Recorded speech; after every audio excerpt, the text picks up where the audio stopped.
एक अधूरी सी हमारी कहानी रही।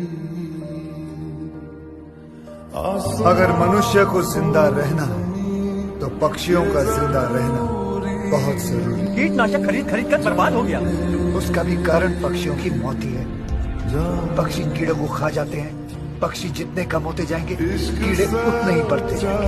शायद ऐसा ही हो, लेकिन अब खेती बाड़ी करने की शक्ति नहीं। अब इसके अलावा मेरे पास कोई चारा ही नहीं है कमाने का।